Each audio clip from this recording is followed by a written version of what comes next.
É, há muito tempo atrás, assim, cerca de 200 anos mais ou menos, um jovem entrou numa igreja que estava bastante vazia porque houve uma nevasca e esse jovem tinha 15 anos. Alguém aqui tem 15 anos? 15 anos, pode levantar sua mão? 15 anos, ninguém. Ah, tem algumas pessoas ali. Você que já teve 15 anos, pode levantar sua mão agora? Já tive 15 anos, beleza. Você que não levantou a sua mão, se quiser levantar só de onda, assim, levantar a mão. Beleza. Um jovem de 15 anos estava numa igreja, uma nevasca aconteceu e poucas pessoas foram para aquele lugar. Para surpresa daquelas pessoas, o pregador faltou também por conta da nevasca. Não tinha ninguém para pregar. Um sapateiro se levanta, há 200 anos atrás, e o sapateiro pega o texto de Isaías 45, 22. Eu vou ler um trechinho adaptado para vocês assim, ó. Olhem para mim e sejam salvos todos os confins da terra. O sapateiro não sabia muito pregar, então ele repetiu essa passagem algumas vezes.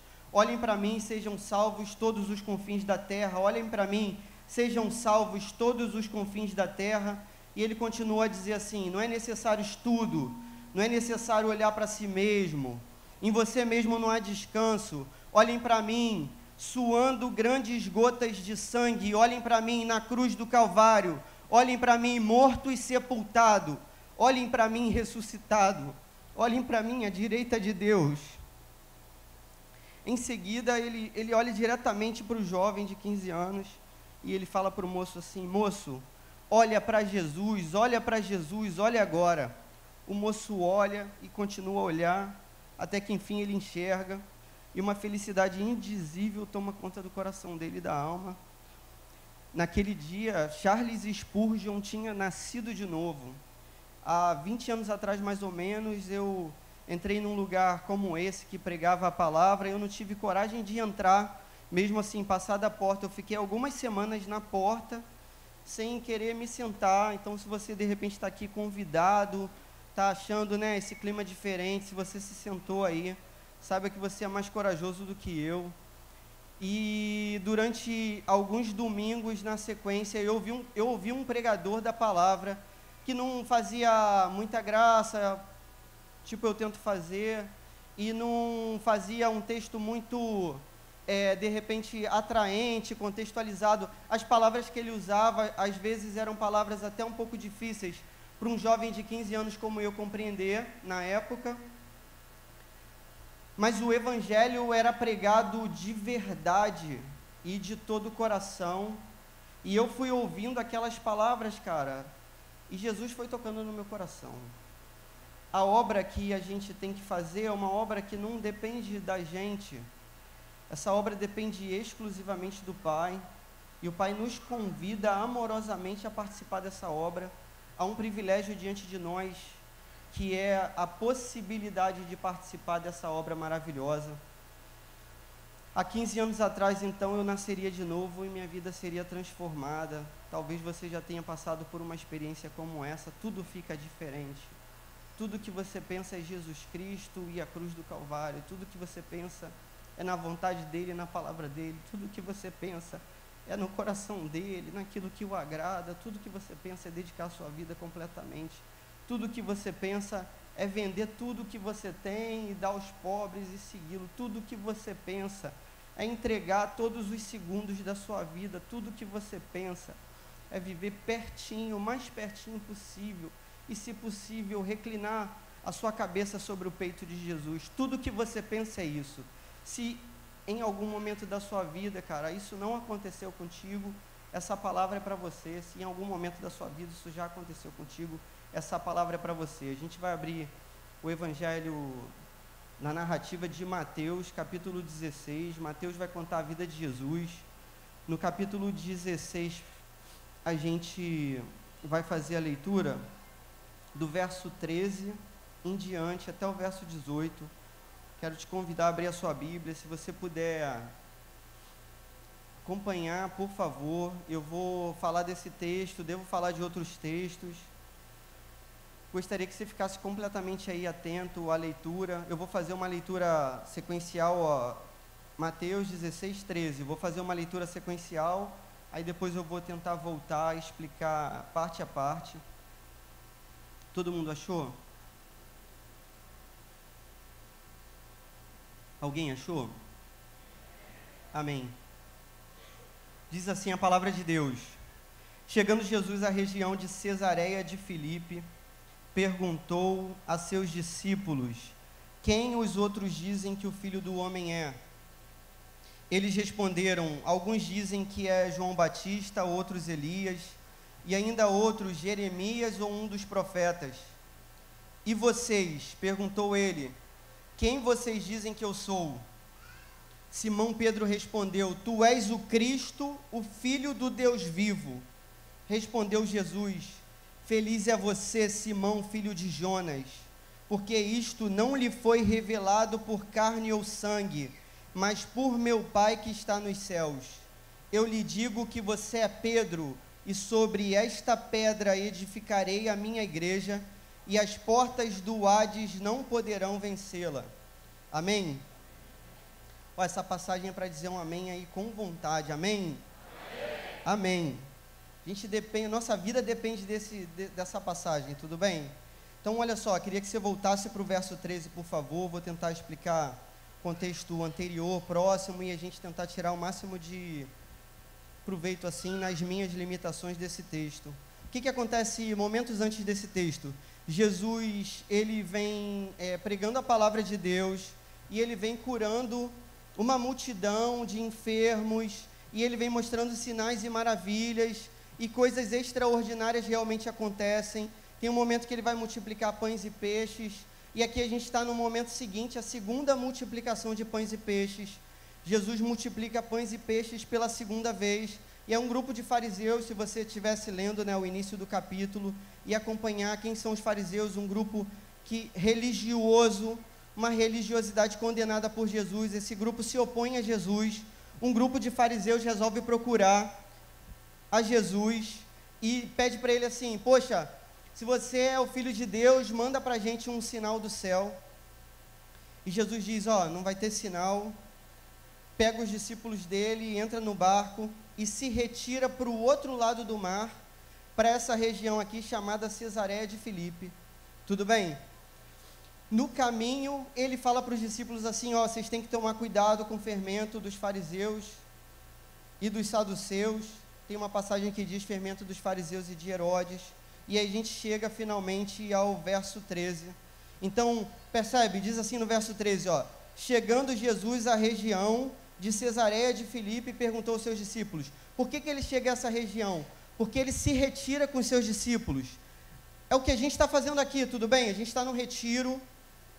Todo mundo está concordando comigo? Pelo menos você vai concordar. A gente está num retiro, beleza? E a gente se retirou para estar com Jesus, diretamente com ele. A gente é discípulo de Jesus. E aí diz, que ele se retira para essa região, e ele pergunta para os seus discípulos assim: quem os outros dizem que o Filho do Homem é?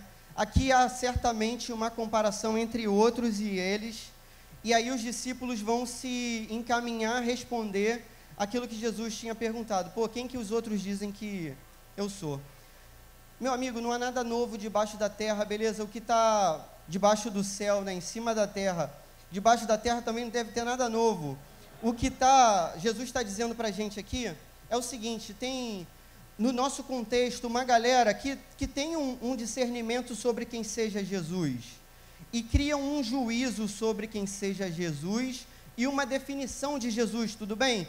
Jesus pergunta para os caras da época dele: olha, quem que eles estão dizendo que eu sou? Eu te pergunto agora, quem que os outros dizem que Jesus é? Quem que os outros dizem? Muita coisa, Muitas vezes Jesus é visto como um cara totalmente radical, às vezes pode ser visto como um cara preconceituoso, às vezes como um cara legalzinho, às vezes como um profeta, como esse daqui, um dos profetas, como foi dito. Então os discípulos vão responder assim, verso 14, eles responderam: alguns dizem que é João Batista já tinha morrido.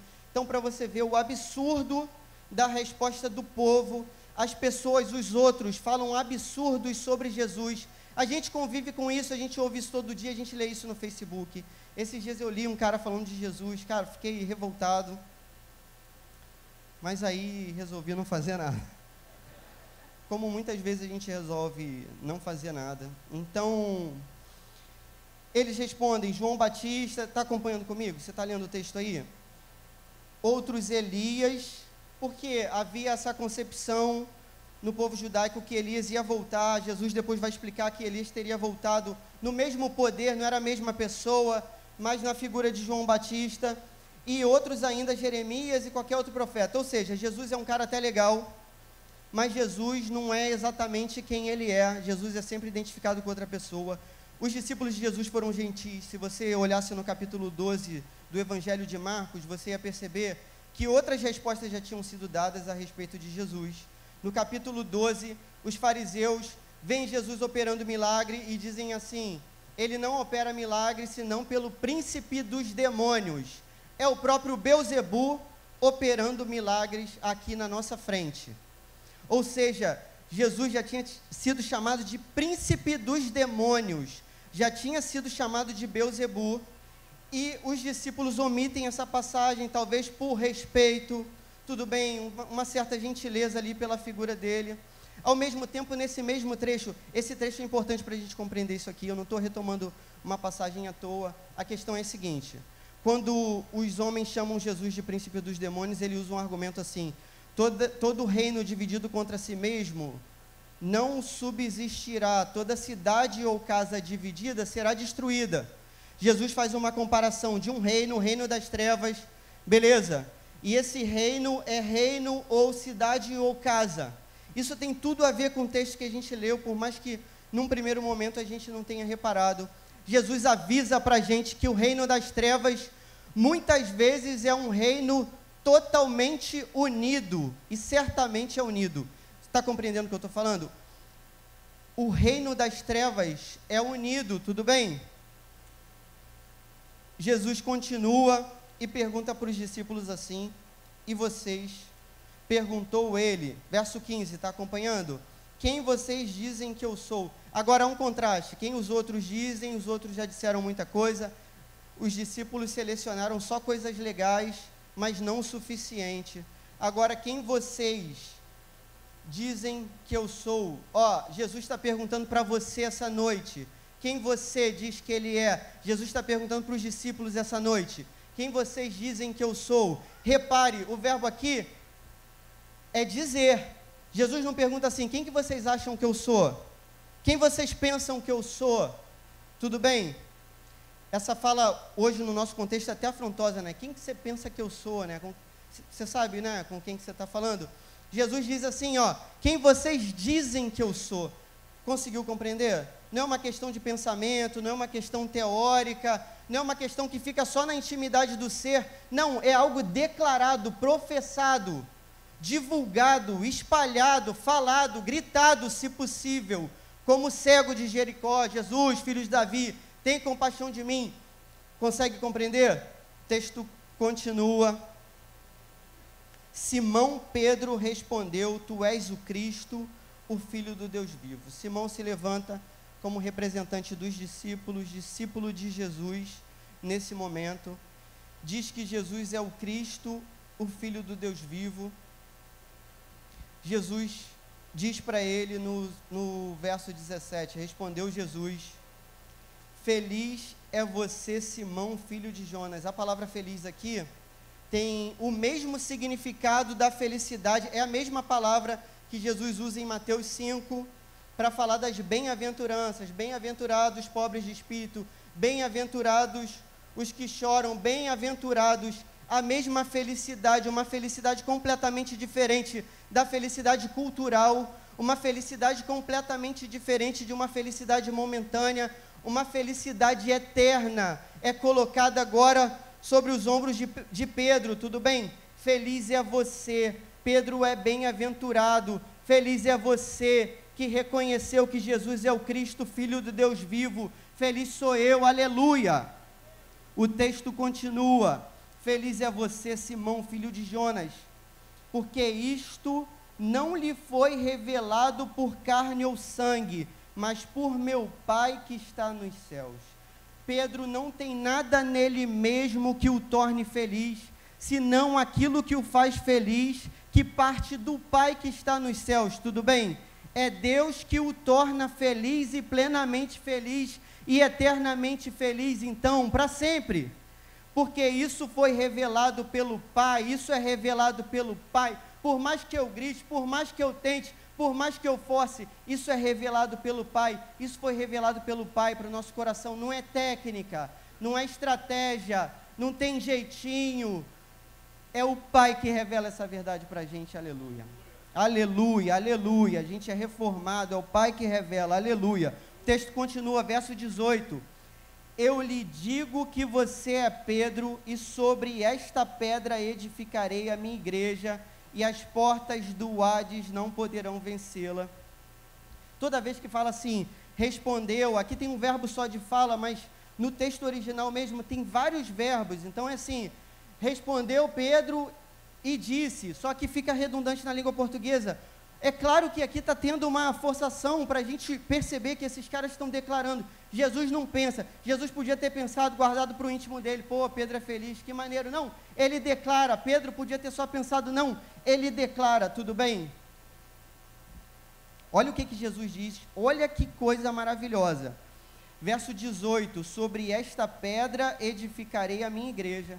Aqui há uma controvérsia que eu vou tentar desfazer com toda a simplicidade, sem falar de nada muito técnico e tal, que assim, alguns confundiram essa afirmação como se tratasse de Pedro.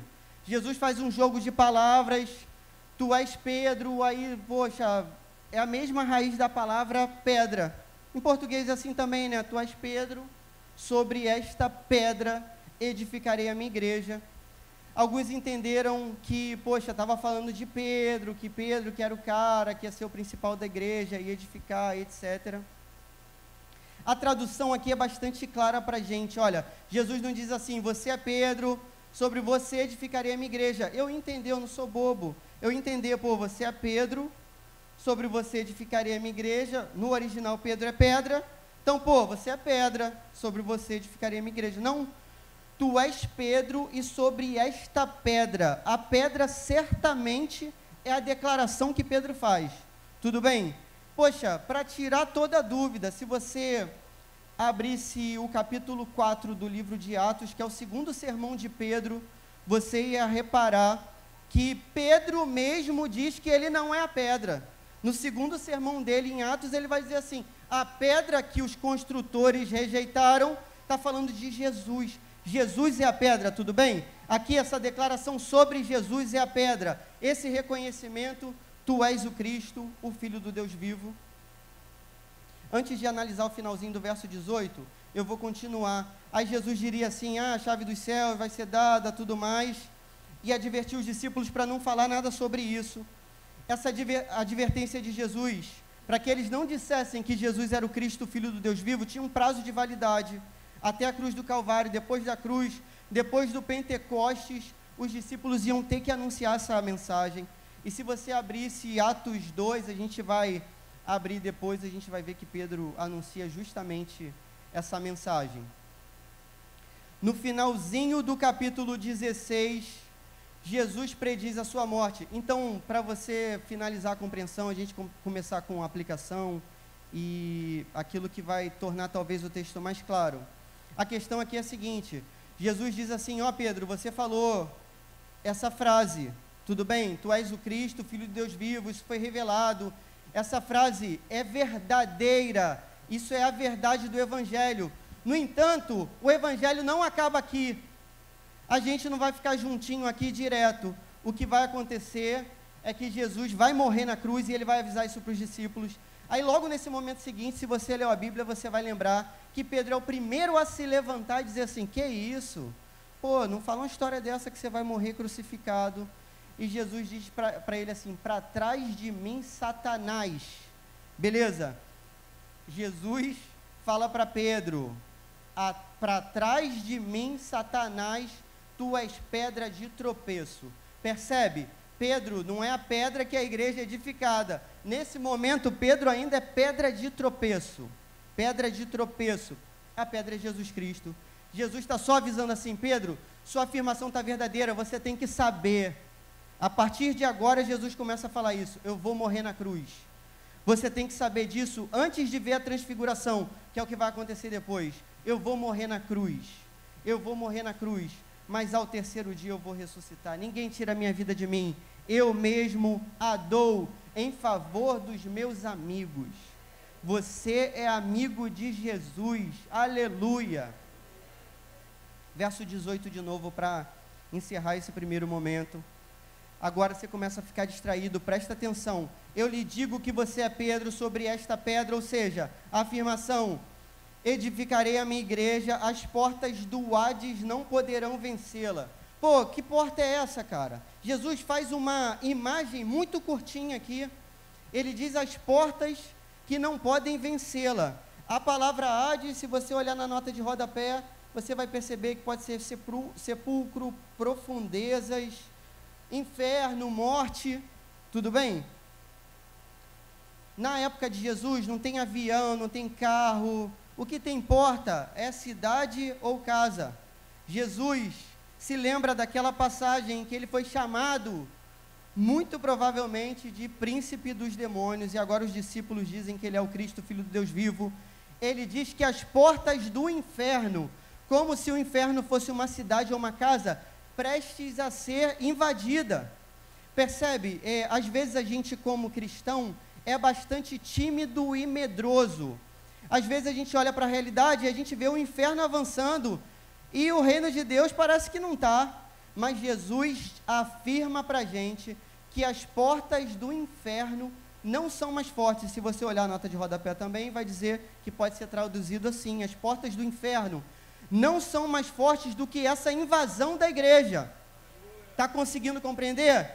Essa invasão da igreja, mediante, obviamente, a proclamação dessa mensagem, a atuação do Espírito Santo, é irresistível. Não significa que não vai haver resistência. É claro que vai ter resistência. Aqui o ambiente que Jesus mostra é um ambiente de guerra.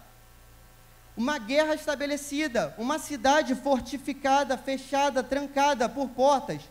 Essa cidade é o inferno, é a morte, as profundezas, tudo bem? A igreja de Jesus vai ultrapassar essa porta, a igreja de Jesus vai vencer. Essa é uma palavra de vitória, isso que é palavra de vitória na verdade. A gente tem que acreditar nessa palavra de vitória e guardar essa palavra no nosso coração.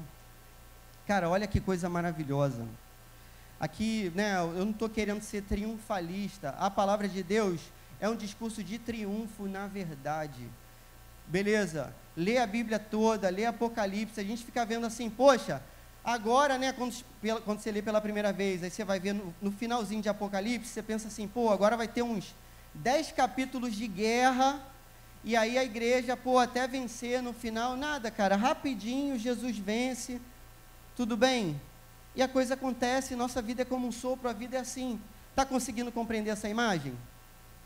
Pô, beleza. Primeira lição aí que a gente aprende desse texto é a seguinte: Jesus, eu queria que você anotasse aí, quem estiver anotando, por favor, quem não tiver também, por favor, ó. A lição desse texto é que Jesus é o Cristo, o Filho do Deus vivo. Jesus é o Cristo, o Filho do Deus vivo. O que isso significa? A palavra Cristo significa ungido. Aqui Jesus está sendo comparado a um rei e um sacerdote. Jesus é aquele que veio como um homem, habitou entre nós, cheio de graça e de verdade. É aquele que é o amado das nossas almas, de quem ouvimos a doce voz e reconhecemos como nosso bom pastor. Aquele que dá a vida pelos seus amigos. Jesus é profeta e profecia, sacerdote e rei. Jesus é altar e sacrifício. Jesus é aquele que foi o menor e hoje é o maior, o que está à direita do Deus Pai Todo-Poderoso. Ele é o cumprimento de toda a lei, Ele é a palavra está cumprido. Ele venceu a morte, Ele ressuscitou ao terceiro dia, Ele é o resgate das nossas vidas. Jesus é o Moisés perfeito, Jesus é o Josué perfeito, Jesus é o Elias perfeito, Jesus é o Clóvis perfeito, na cruz do Calvário, Jesus é o Clóvis perfeito, na cruz do Calvário, Jesus é você perfeito, na cruz do Calvário, aleluia, aleluia, todo o pecado foi perdoado, toda a dívida foi paga, nenhuma condenação há para os que estão em Cristo Jesus. Amém. Lê esse texto de trás para frente. O texto diz assim, ó, verso 18, eu lhe digo que você é Pedro sobre esta pedra. Que pedra? Verso 17, feliz é você, filho de Jonas, porque isso não foi revelado por ninguém senão para o Pai, senão pelo próprio Pai. Verso 16, tu és o Cristo, filho do Deus vivo. Essa é a pedra. Mas que pedra é essa?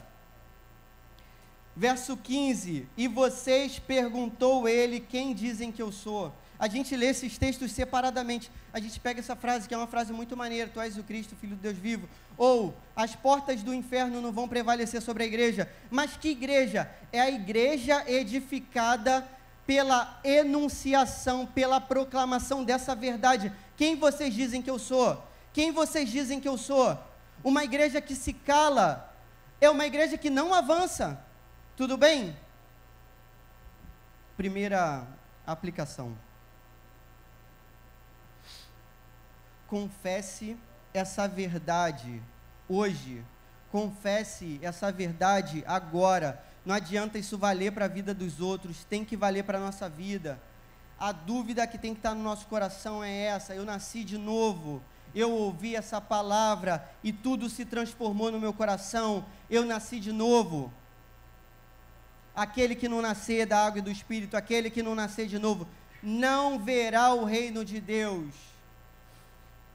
Hoje pode ser um dia de salvação para a sua vida. Jesus pergunta para você diretamente, quem você diz que eu sou? Jesus olha nos seus olhos, Jesus te conhece, Jesus te chama pelo nome, Jesus te conhece antes de você nascer, Jesus conhece todos os seus defeitos, aqueles que você desconhece. Jesus olha para você e pergunta, quem você diz que eu sou? Quem você diz que eu sou? Segunda aplicação. Viva essa verdade. Então, cara, não adianta a gente só falar. O que a gente fala muito mais do que só falar. É o que diz a música do Marcão. Cara, não é só da boca para fora. Tem que ter coerência. A gente tem que viver esse evangelho de modo coerente. Queria te convidar, então, a abrir, ó, o Evangelho de João, capítulo 17, por favor, ó, João 17.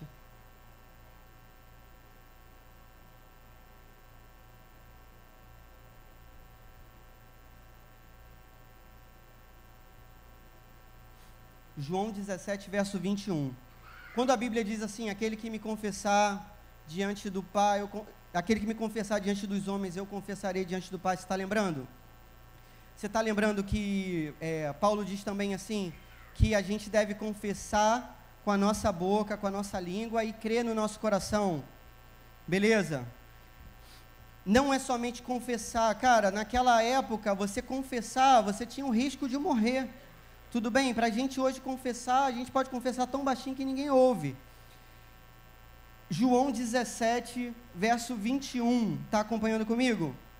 Para que todos sejam um, Pai, como tu estás em mim e eu em ti, que eles também estejam em nós, para quê? Para que o mundo creia que tu me enviaste. Cara, a gente tem que viver essa parada aqui, e tem que viver de verdade, e vai ter que ser em amor. Então eu tenho que amar o meu irmão, nesse retiro, nesse calor, se faltar qualquer coisa aqui, graças a Deus não faltou comida ainda, né? Cara, pô, para pensar, cara, pode acontecer qualquer coisa aqui, não pode?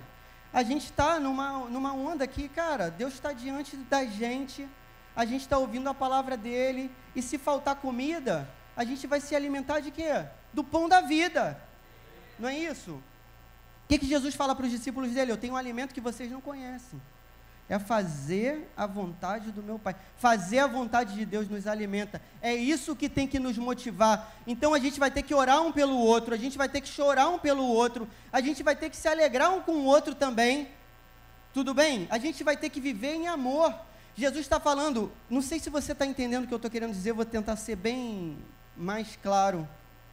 A questão aqui é a seguinte: não adianta a gente evangelizar, a gente partir e falar qualquer coisa, se as pessoas chegarem aqui e no nosso meio tiver confusão, beleza, se no nosso meio tiver rebelião, fofoca, maledicência, se aqui for um inferno igual lá fora, se for, A pessoa vai chegar e vai dizer, pô, isso é tudo mentira. Jesus está dizendo, ó, que eles sejam um, como eu sou um contigo, para que o mundo creia que tu me enviaste, deles a glória que me deste, verso 22, para que eles sejam um, assim como nós somos um. Jesus nos deu essa graça, essa glória, isso é possível, não é impossível. Está conseguindo compreender? Verso 23,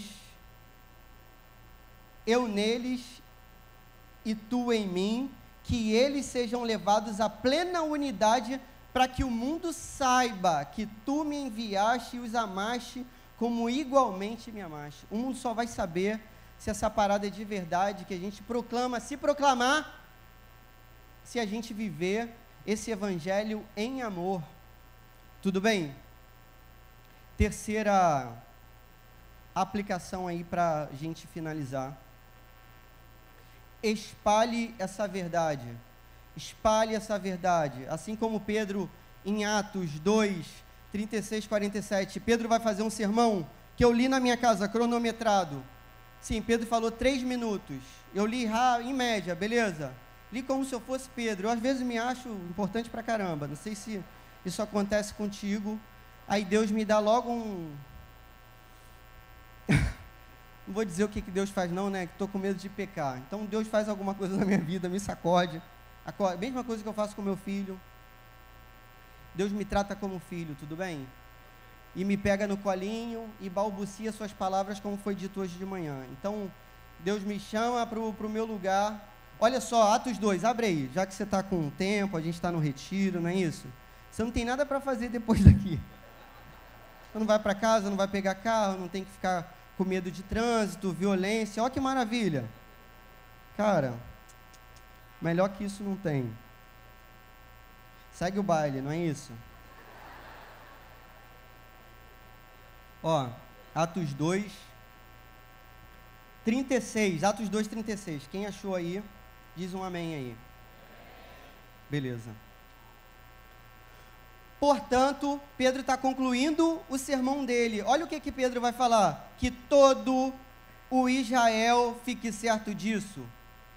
Este Jesus, a quem vocês crucificaram, Deus o fez Senhor e Cristo. É a mesma palavra. Tu és o Cristo, o Filho do Deus vivo. Pedro aprendeu aquela palavra depois de dizer que Jesus não ia morrer na cruz. Pedro lembra que Jesus foi crucificado, que ele aprendeu finalmente a lição. Pedro pega o pior público da face da terra, que foi quem crucificou Jesus, prega para os caras e os caras se arrependem. E a mensagem de Pedro é simplesmente essa: Jesus é o Cristo, Filho do Deus vivo. O que eu quero dizer? Cara, eu acho que a gente se esqueceu que essa mensagem é poderosa por ser a mensagem dita pelo próprio Pai, revelada pelo próprio Pai. Eu acho que a igreja tem se calado, a gente tem esquecido que não é a gente que vai ficar na defensiva e o inferno vem vindo avançando, tudo bem? A imagem é exatamente contrária. O inferno que se estremece diante dessa palavra, quem vocês dizem que Jesus é? O contexto que a gente vive é um contexto que a gente tem que se calar. Quem é crente é maluco, quem é crente é preconceituoso, quem é crente é homofóbico, quem é crente vota na bancada evangélica, quem é crente é... Estou tentando uma palavra aqui, não estou conseguindo uma palavra que não seja ofensiva. Beleza? É isso que se diz lá fora. Mas por causa disso a gente vai se calar. A gente ouviu uma mentira também. A mentira é a seguinte, que as pessoas que a gente conhece já ouviram essa palavra. A gente acredita que elas já ouviram o Evangelho. Eu te garanto que elas nunca ouviram o Evangelho da salvação, pregado com o poder do Espírito Santo, porque senão, cara, elas tinham se convertido. Beleza? As pessoas têm ouvido o que os outros dizem que eu sou. João Batista, Jeremias, o filho de Belzebu. Tudo bem? Qual é a sua parte? Abrir a sua boca e falar. Perceba, é a mensagem que faz a igreja avançar. Não é o lugar, não é a região oceânica, não é o nosso nome da nossa igreja, não é nada disso. Beleza? Se você estiver em Portugal, é essa palavra que vai fazer a igreja avançar. Você está me ouvindo? Diz amém aí. Amém. Todo mundo vai para Portugal? Que história é essa? Tudo bem, se você estiver no Canadá, se você estiver na Austrália, nossos irmãos estão espalhados pelo mundo. A gente tem que lembrar disso, cara. As pessoas nunca ouviram essa mensagem. As pessoas nunca ouviram essa mensagem sendo pregada de modo assim expositivo. As pessoas têm que ouvir. Elas ouviram mentiras e agora elas vão ouvir da nossa boca. Jesus é o Cristo, o Filho do Deus vivo. Jesus é o Cristo, o Filho do Deus vivo. Para isso não precisa ser doutor, não precisa saber de nada, não precisa saber de faculdade, de línguas gregas, não precisa de nada disso. Você pode falar essa mensagem, tudo bem? O que Paulo fala para os coríntios? Eu poderia ter mostrado sabedoria para vocês. A única coisa que eu preguei para vocês foi somente o Cristo e este crucificado, escândalo e loucura. O nosso papel como igreja não é saber quem é Bauman, não é saber, se a gente souber, pô, maneiro demais. Aí você troca uma ideia comigo depois e me diz quem é. Se você não sabe também, tá maneiro. E se a gente souber, a gente vai usar isso para a glória de Deus, para pregar o Evangelho. Beleza? Então não tem que ter ouvido da escola de Chicago, da escola de Frankfurt. Se você não ouviu também está tudo certo. Você deve ter ouvido, né, Peterson, da escola lá em São Gonçalo, no Coroado, que você morava lá, não é isso? Você precisa pregar essa palavra, você precisa abrir a sua boca e falar, e esperar Deus agir. A gente está de muito mimimi. Cara, tem que falar. Você tem capacidade para isso. Você teve capacidade de manhã para cantar aquela música do Hilson, com milhões e bilhões e bilhões de versos. Cara, uma música que não termina, você já reparou? Quando eu começo a gravar uma parte da música, já está na outra. O pessoal tem que fazer uma música mais fácil para a gente cantar, gente. Vamos mandar uma carta para esse pessoal dessa igreja lá da Austrália. Que isso, cara? Bilhões e bilhões. Se você teve capacidade de cantar bilhões e bilhões e milhões, não é possível que a gente não tenha capacidade de dizer para as pessoas que Jesus é o Cristo, o Filho do Deus vivo. Só que aí você vai ter que traduzir. Por quê? Porque Pedro estava num público que sabia o que era isso, o Cristo, o Filho do Deus vivo. E aí sabe o que você vai fazer? Você vai dizer quem você diz que Jesus é. É isso que a palavra de Deus te manda. Quem você diz que Jesus é? Você se cala. Quem você diz que Jesus é? Você fala baixinho. Quem você diz que Jesus é? Amém? Amém. A gente está, às vezes, como Dom Quixote, que a gente está lutando com moinhos de vento, achando que são gigantes. E realmente há gigantes na nossa frente. Os gigantes são dessa cidadela, tudo bem? Dessa cidade ocaso, do inferno. Gigantes mais poderosos do que nós. Se não fosse a atuação e o poder do Espírito Santo de Deus para resgatar o perdido, para salvar aquele que estava morto. Tudo bem? É o que aconteceu na nossa vida. Aleluia, aleluia. Foi isso que aconteceu na nossa vida, aleluia. Vou te dar um macete. Que aí já não é mais aplicação, não sei qual o nome, eu chamo de macete. A história é a seguinte. Cara, experimente ler a Bíblia com alguém que não seja cristão. Tudo bem? Convide essa pessoa, você e ela. O cara que é seu camarada, parceiro, fechamento, amigão, não sei o nome que você chama. Aí você chama esse cara e fala assim, ó, pô, quer ler a Bíblia junto comigo? A gente vê o que está escrito. Se essa pessoa aceitar, cara, poxa, muito dificilmente ela não vai ficar maravilhada com a palavra de Deus. Eu já fiz isso algumas vezes na minha vida. Eu não vi uma pessoa que não ficasse maravilhada pela palavra de Deus, maravilhada por aquilo que é dito no Evangelho, maravilhada pela pregação do Evangelho, maravilhada pela exposição do Evangelho, maravilhada por essa mensagem. Tu és o Cristo, o Filho do Deus vivo. Amém? Amém.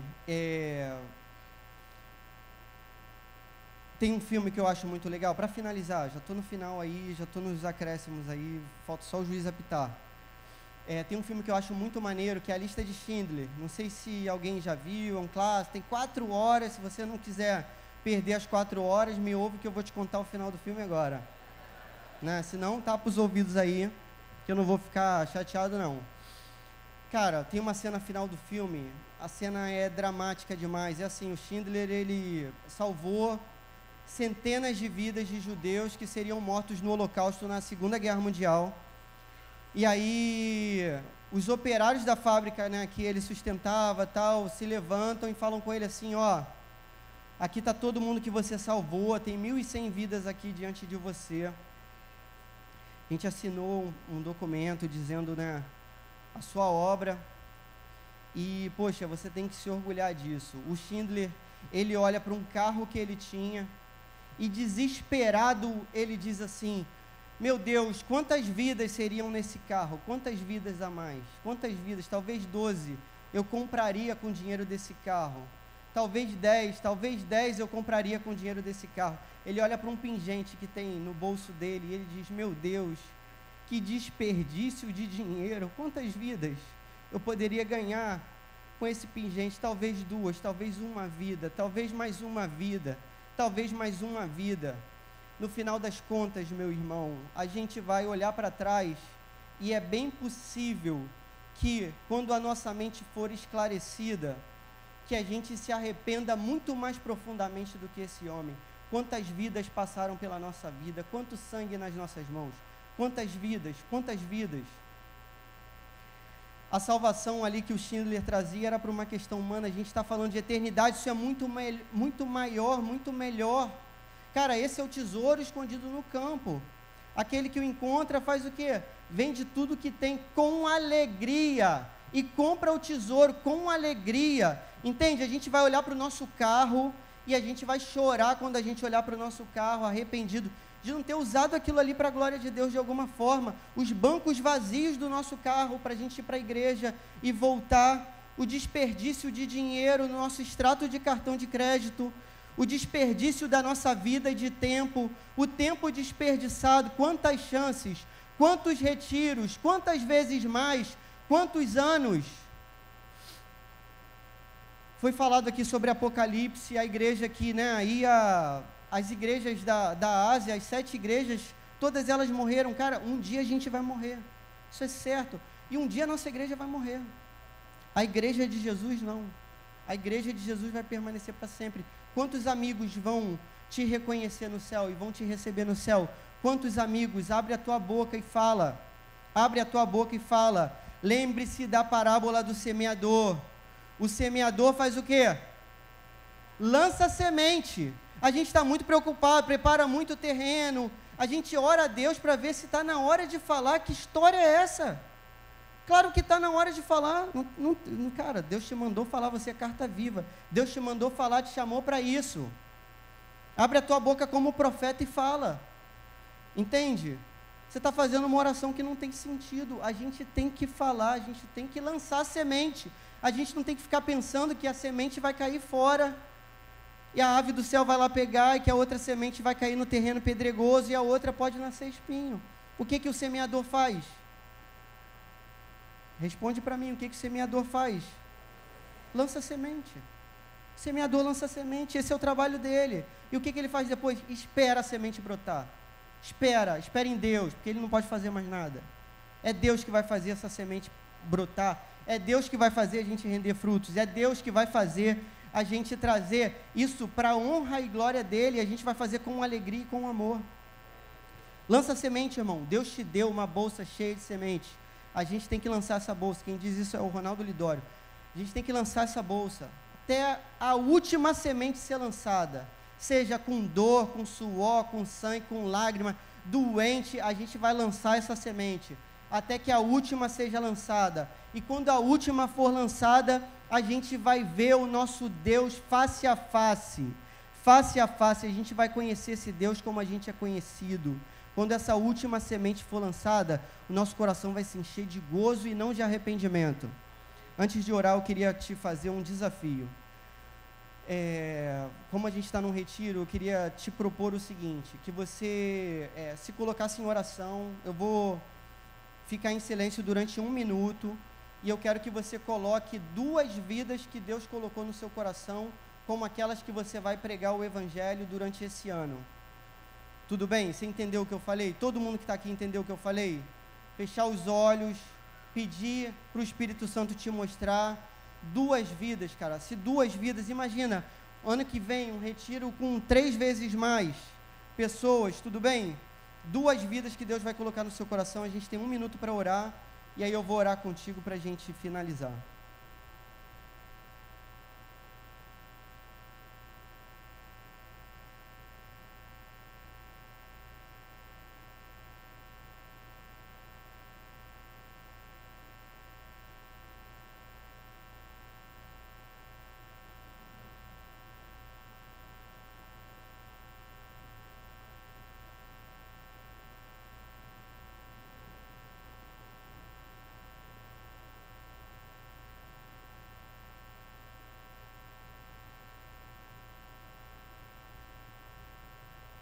Senhor, a gente quer colocar a nossa vida diante de Ti em primeiro lugar, Pai. A gente foi alcançado por essa palavra. Pai, que palavra maravilhosa, Pai, que tocou nos nossos corações. Um dia a gente era completamente cego, nu, sujo. O Senhor olhou para a nossa sujeira, o Senhor lavou o nosso coração, o Senhor nos deu vestes novas, o Senhor nos chamou de filho. A gente que não merecia nada, o Senhor olhou para a cruz.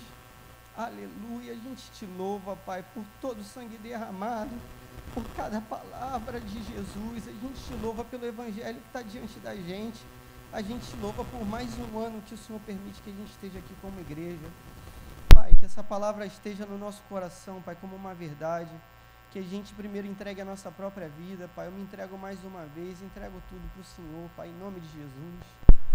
Em nome de Jesus, Pai, eu quero viver em amor com os meus irmãos, Pai, para que esse propósito, Pai, essa mensagem pregada tenha um alcance, Pai, que seja verdadeiro diante daquilo que o Senhor propôs, Pai. Em nome de Jesus, Pai, eu quero colocar a vida dessas pessoas que foram lembradas aqui diante do Teu altar. Não tem ninguém que seja impossível de ser resgatado. Eu olho para a minha vida e eu tenho certeza disso, Pai. Não há nada impossível para Ti. O Senhor disse que para Deus não há impossível, o Seu Filho disse que para Ti não há impossíveis, e Ele falou isso quando falou da salvação do reino de Deus. Pai, em nome de Jesus, Pai, que a gente consiga alcançar essas pessoas, que a nossa boca se abra, que a gente lance as sementes, Pai, e a gente espera que o Senhor dê o crescimento, é o Senhor que vai fazer frutificar. A gente confia somente na atuação do Teu Espírito Santo, não é nossa técnica, não é nada que tenha na gente, a gente é pó da terra. Tudo o que a gente faz de melhor é esterco, Senhor.